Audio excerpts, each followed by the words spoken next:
Hi, I'm Garm and this is Midgardia's cool crowdfunding show. I'm here today with SplatteredInk. How's it going?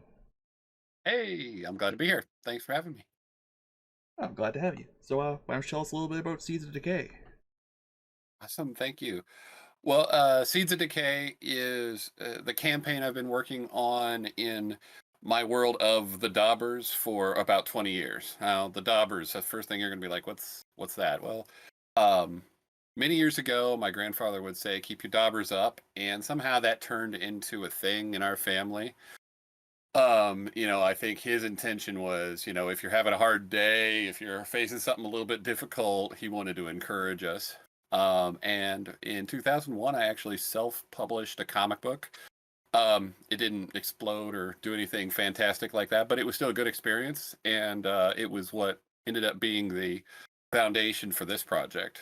You can actually Google it. There's a copy on eBay. I don't know whose it is, but that's kind of funny. Anyway, and so Seeds of Decay is the campaign. Um, and sort of the spiel is the heroes of the forest must come together to save their home from falling into ruin. Rot and decay are spreading at an alarming rate, threatening the lives of all who live there. Terrible creatures, twisted by decay, hunt any who call the light their friend. It features dozens of hero options, new foraging and contraption building system, and wondrous new magic items. There's even rules for playing tiny characters. And that's Seeds of Decay, or at least the quick version. Right on. So it's like magical forest kind of Feywildy sort of setting with well, focusing on small characters, right?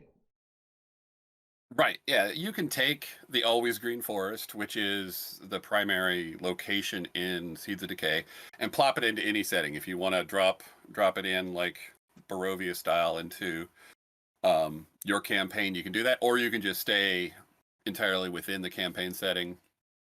But within it, everything is kind of at this relative tiny size.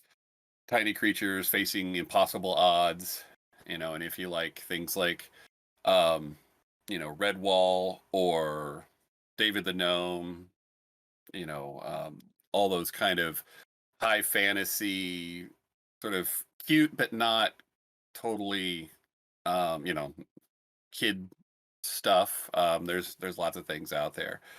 I often say if I could have Jim Henson beside me helping me to write and create this, I would take it. Yeah, looking at Just a little bit odd is that's sort of the theme, I guess. Cute but weird. cute but weird is a great description of it. Yeah. So, why don't you tell me a little bit about the Daubers? Yeah.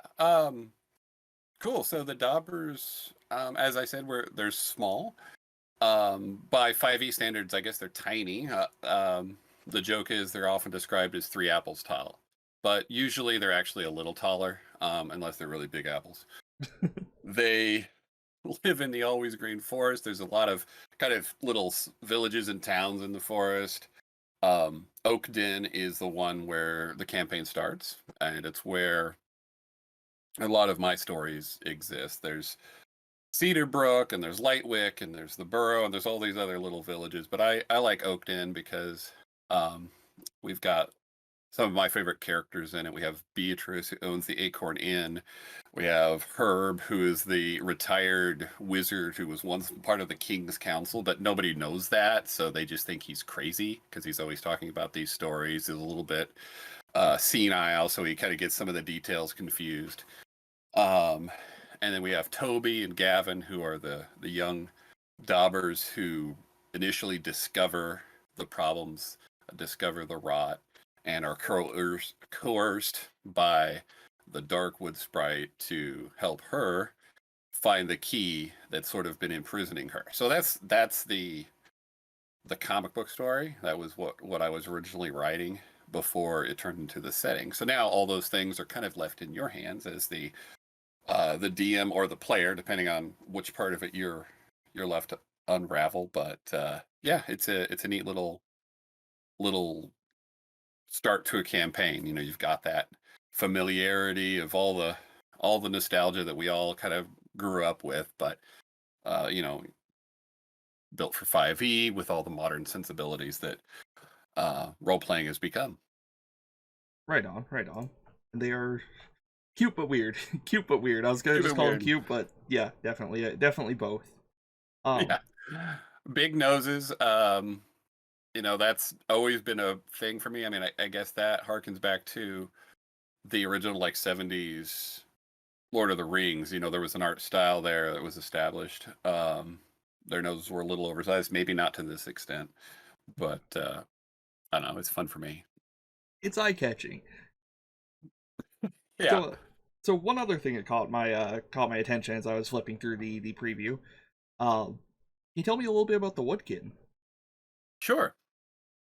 In the Always Green Forest, there is the Blue River. So blue is often a reference to the Star Father, also because they have this lore that their deity is the Star Father. It's this blue star that shone light into the forest, and the first tree of the forest sprouted, and on its blooms were the first daubers. Now, just to clarify, daubers don't reproduce by being grown. They reproduce the way we do too. But they believe that the first one, came from this tree. So there's also the Blue River. The Blue River flows through the forest, and as it passes the tree, it gains magical properties. And then the plants and animals and things that take water from the tree, there's a chance that they can become awakened. This applies to really anything at all. It could be a raccoon that suddenly becomes sentient and becomes a wizard, or it could be a bush that uproots itself and walks off. Um, it's a lot of fun because I think what we've created is a system where you can play any kind of animal you want, and I think it adds a little bit more creativity to the role play because you're playing the animal who's been awakened, not an anthropomorphized version of it. So if you want to play a some kind of bird, I was going to say a name, oh, like a blue jay. There's a name. There's a bird name. If you want to play a blue jay, how do you do this? The motions to cast a spell because you don't have hands. You still just have wings.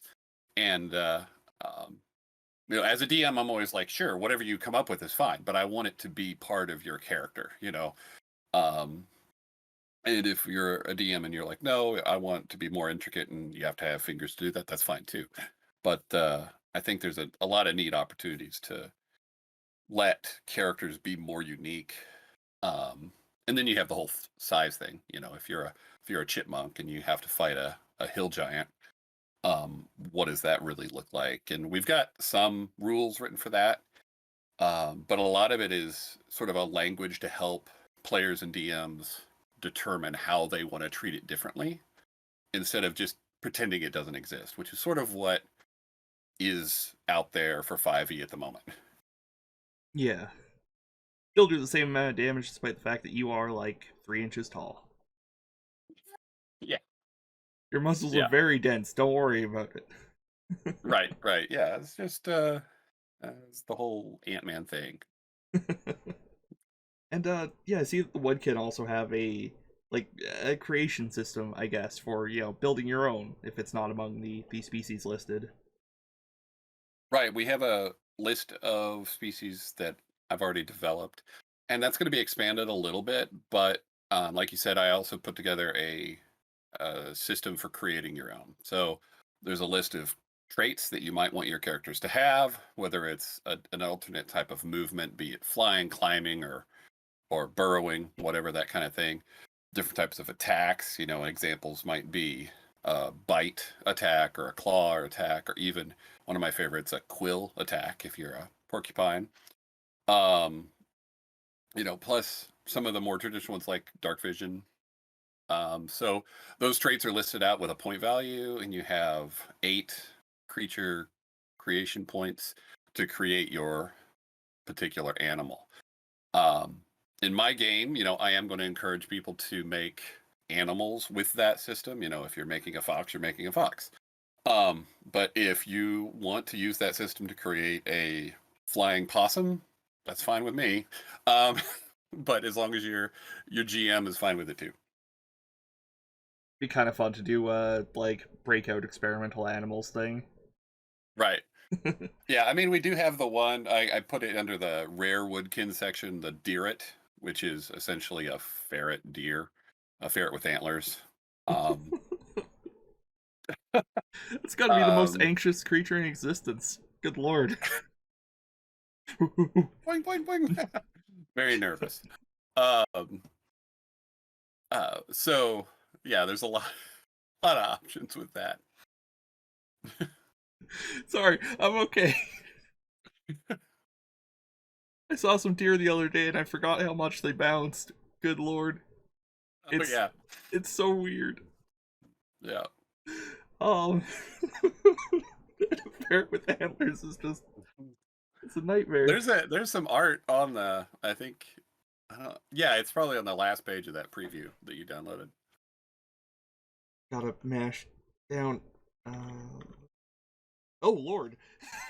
Yeah, it's like third last page. That's it's a horrifying thing, and I fear it. Well, hopefully that's good. No, 'Cause that's it's good. not okay. That's excellent. Scary, awesome, not scary, scary. Yeah, for sure. I feel like it could be a friend under the right circumstances, but I do not want to fight that. Right. The character or the player who's playing one of those as their character does use the antlers for shillelagh. Just Oh my to god. clarify, also, they're like, no, I'm not going to put that on a staff. I'm going to put it on my antlers, and I'm going to gore people, and it's going to be awesome. And it is. It is very awesome. I mean, hey, you got the antlers right there. You may as well use them. Right. Oh, that's good. So, one of the other major draws I know is going to be the foraging system. Can you tell me a bit about that? Absolutely. So I'm excited to develop this and explore it, and then immediately hopefully get feedback and expand it. Like, I think there's a lot of potential here. Because every homebrew right now, or third party publishers coming out kind of with their own tinkerer, and well, of course we're going to have ours too, tinkerer or warf or clockworky, whatever kind of thing. So we're going to have our own. I'm calling it a tinkerer, and the way mechanically that's going to work is you're going to have schematics and you're going to have to build those out and then implement them. And ultimately it still works basically like a spell, right? You have to have your components, you have to do the things, and then it does the thing, right? But those components can be found anywhere depending on the schematic. So if you need a spring and you can find a vine that you can coil around something until it hardens and becomes a spring, then that qualifies. Okay, so that's just the start of it. There you have a way to get your components for your building your contraptions. So now, using that idea, I've sort of expanded it to some of the subclasses we're developing and some of the other creature abilities and things like that. So, um, for example, the Order of Rot Wizard, which is a subclass, you can forage for decomposing material. So the Order of Rot Wizard is a wizard who's sort of discovered the decay and they embraced it. As far as the story goes, the overarching the campaign story, it's coming from an evil sort of origin. But if a character plays one, I put them in there because I want somebody to play him. That part is up to them, right? But so now you can forage for this decomposing material, and the idea is you can capture kind of the essence of life as something that was alive turns into just being a dead, bones or whatever. And so there's a little bit of an opportunity there. And then that idea expanded even further, and I haven't released this yet, but I will. We're going to develop the scavenger as a class. So just totally going, all in on the whole raccoon trash panda idea, but still, it's going to be a lot of fun to play because you're going to just be a class that's based on found items. Like everything you do is going to be kind of this found item experience in your weapons and your armor and your who knows what else. We'll figure it out, and it's going to be awesome though. So does that kind of answer the question? Yeah, for sure. And the chart lists like how easy it is to find things based on different environments, which is quite handy.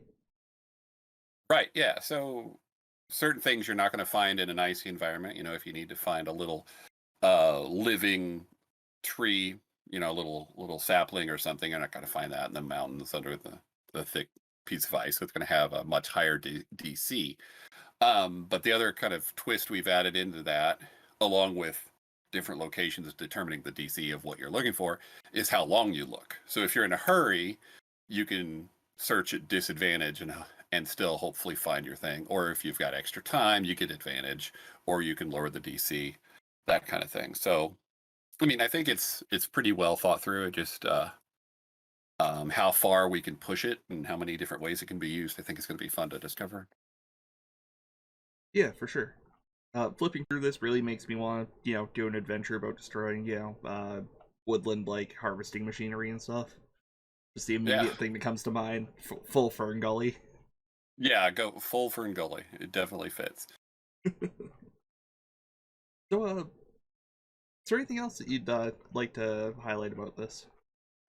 I've been working on the Daubers or the world that they live in some form of capacity for 20 years now. I mean, it's somehow it became my passion project to create a world that I thought could allow for people to overcome the darkness and emphasize that we all sometimes feel small.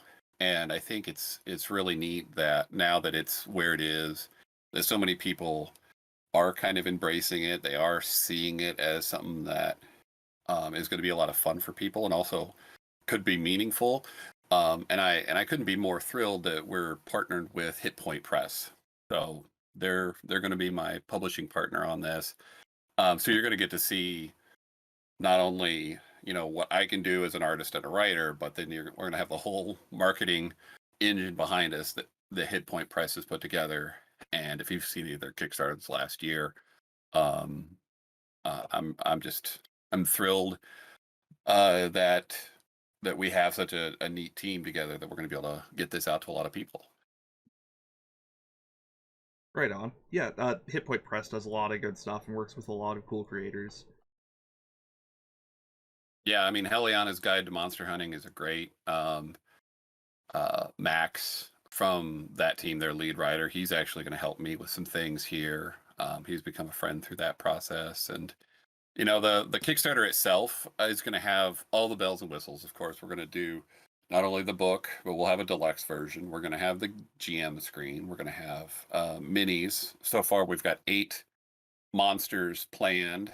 Plus, Eldritch Foundry is doing a Dauber body. So, if you're familiar with Eldritch Foundry, you can go and make your own mini, and then they'll send you the 3D printed file or an STL that you can download. But when you make your mini, you pick all your equipment, you pick all your clothing, your hairstyle, whatever.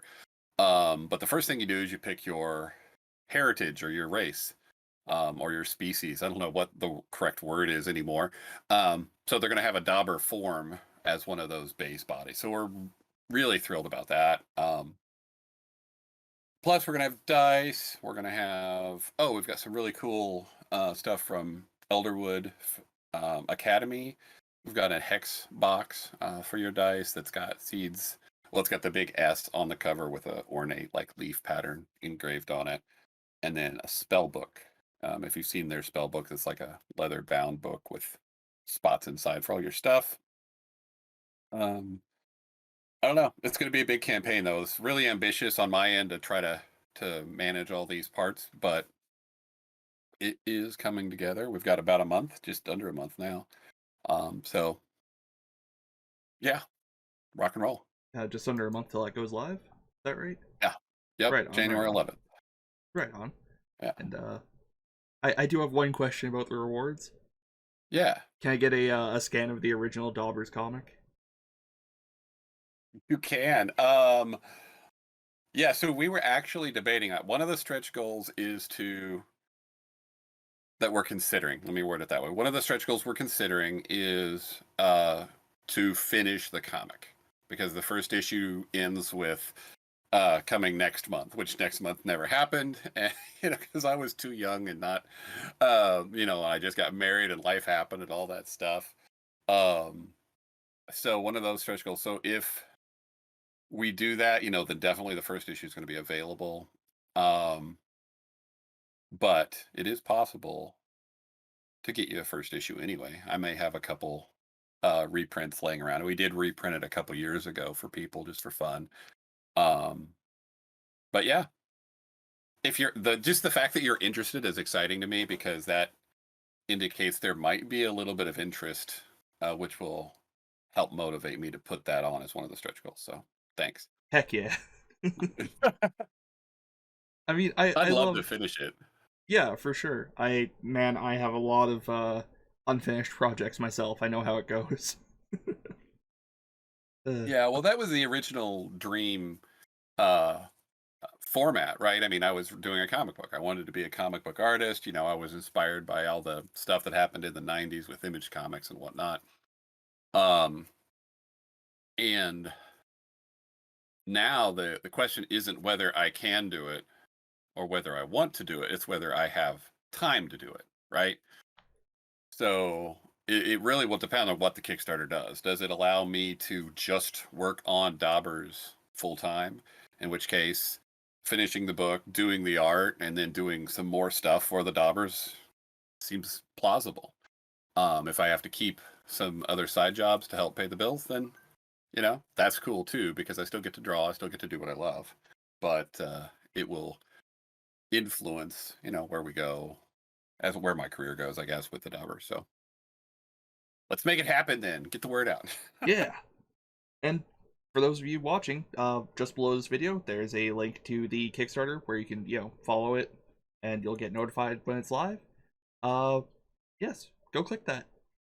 Go It's click it. Yeah, we will have a first 24 hours is hopefully going to be pretty nuts. I've got some things that are up my sleeve that I can't reveal yet.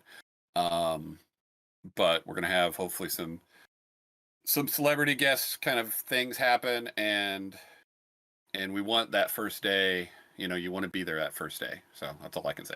You want to be on that the first day.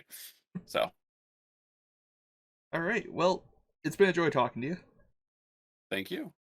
And those of you watching, have a good night. Have a good night. Thank you.